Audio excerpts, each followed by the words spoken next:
Assalamualaikum warahmatullahi wabarakatuh. Saya akan menampilkan drama monolog berjudul Koruptor Budiman, karya Agus Nur.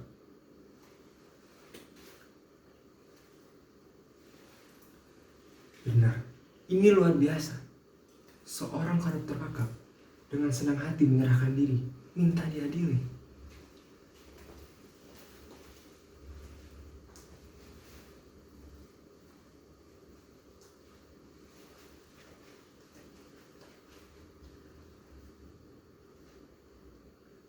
Assalamualaikum warahmatullahi wabarakatuh. Saya di sini ingin jadi koruptor yang baik dan benar.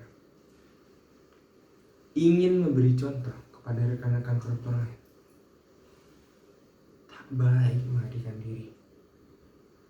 Lebih baik kita duduk tenang di pengadilan.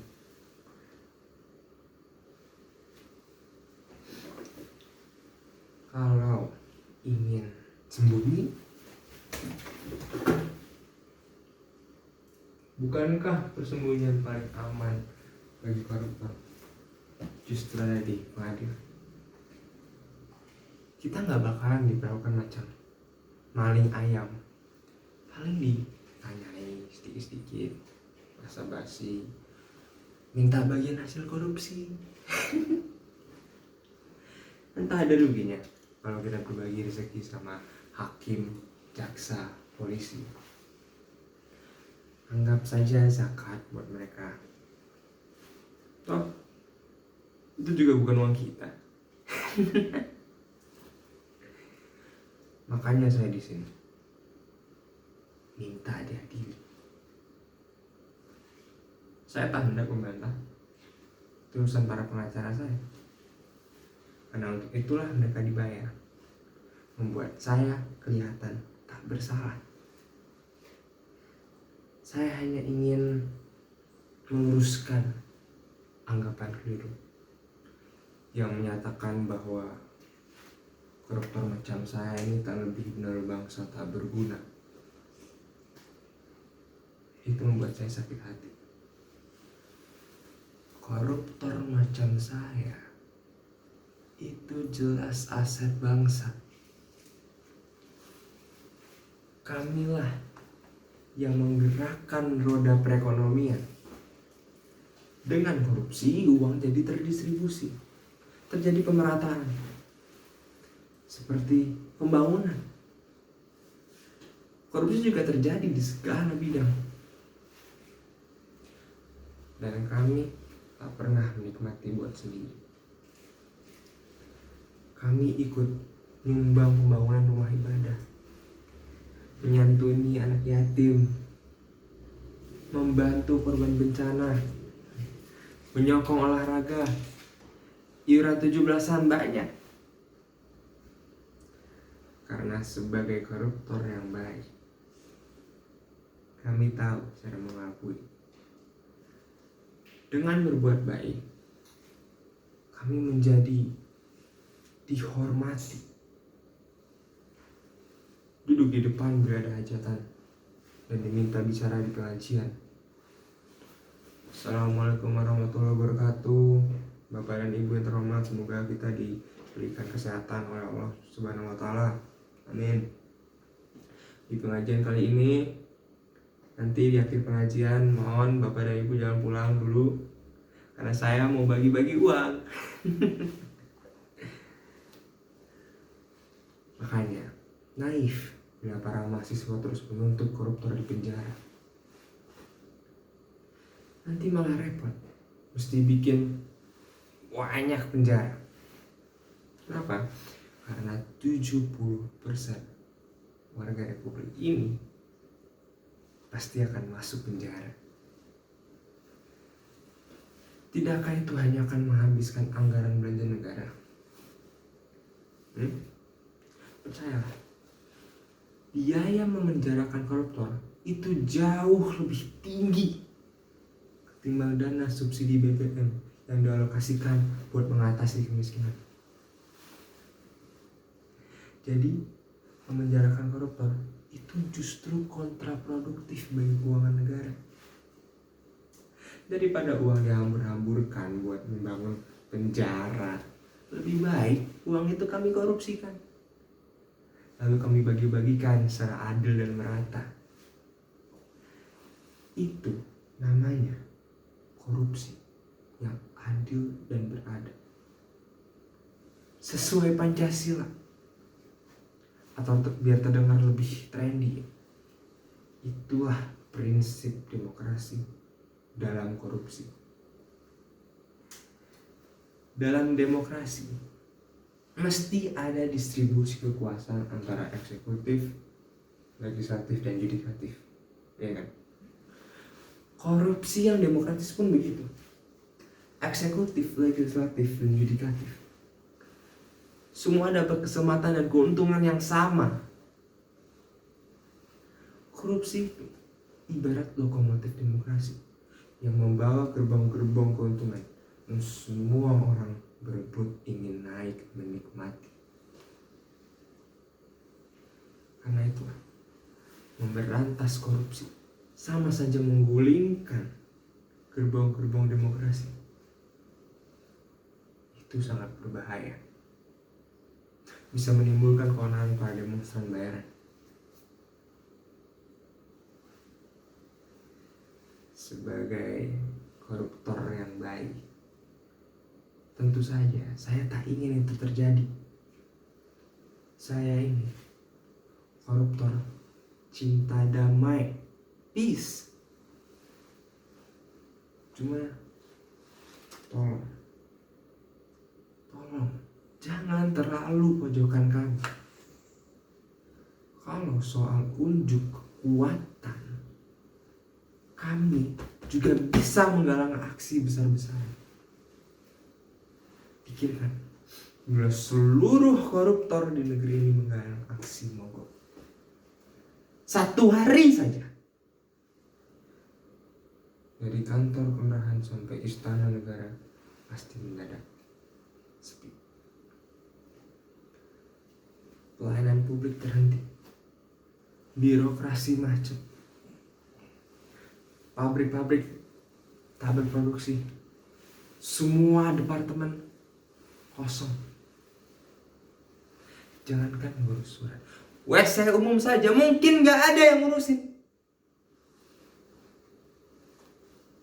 Karena semua koruptor mogok. Seperti lakon Mesistrata, ketika seluruh perempuan memboikot laki-laki, kalian akan pusing sendiri. Kalian akan melihat betapa berkuasanya kami. Kami ada di tiap sendi negeri ini. Bagaimana cara kalian membasmi? Kalian seperti mengamputasi tubuh sendiri.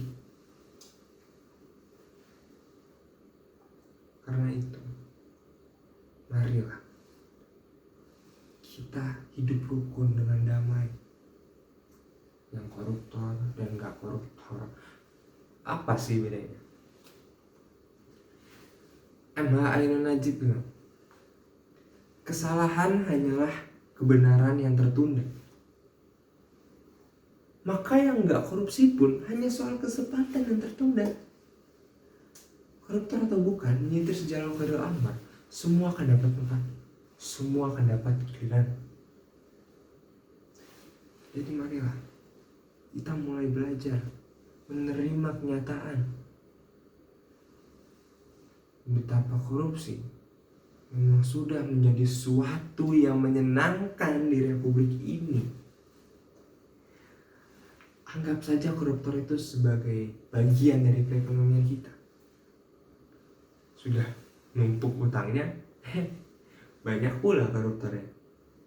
Kita ibarat masuk lokalisasi, sudah bayar, terkena raja singa pula.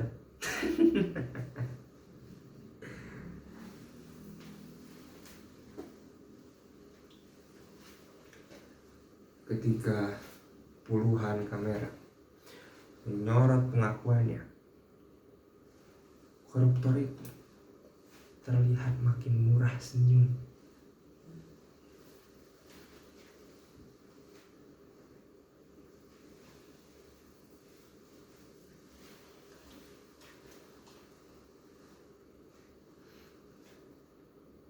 Saya tak cari sensasi dengan semua ini. Saya justru memberikan teladan bahwa koruptor pun bisa menjadi maling budiman.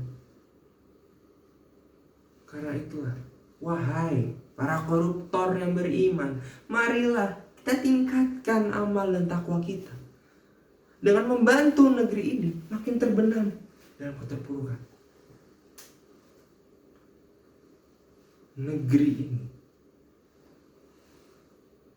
tak bisa diselamatkan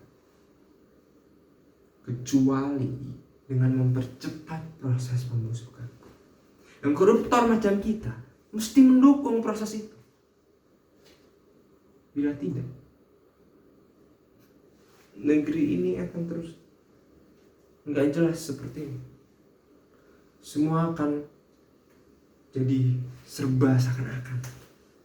Tulis Prakriti tersebut. Seakan-akan menteri, padahal pengusaha. Seakan-akan penyair, padahal setengah pengangguran. Tak heran, seorang yang sudah resmi menyandang predikat koruptor pun masih bisa tampil tenang, penuh senyum, beri rohaniawan seperti saya. Marilah, mulai saat ini kita lebih menghargai koruptor sebagai pahlawan-pahlawan tanpa tanda jasa, tapi banyak harta yang berjasa mempercepat proses pembusukan seluruh sampah negeri. Ya, anggap saja ini proses evolusi untuk menghasilkan pembuahan. Itu munculnya tunas-tunas koruptor yang lebih bertanggung jawab terhadap nasib bangsa ini. Marilah kita semua kumpul di sini.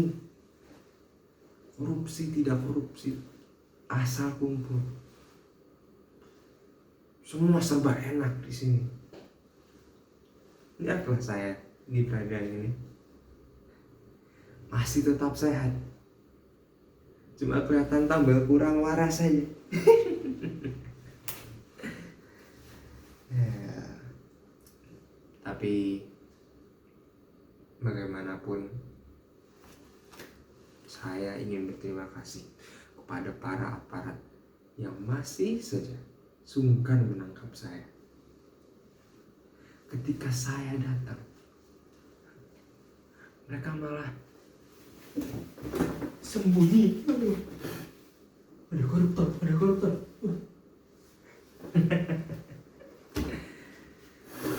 Ya, barangkali para aparat hukum itu memang benar-benar percaya bahwa koruptor seperti saya ini memang aset bangsa yang mesti dilindungi. Hingga saya masih terus diberi keleluasaan untuk secara sistematik melakukan korupsi dengan baik dan benar, serta secara murni dan konsekuen. Terima kasih.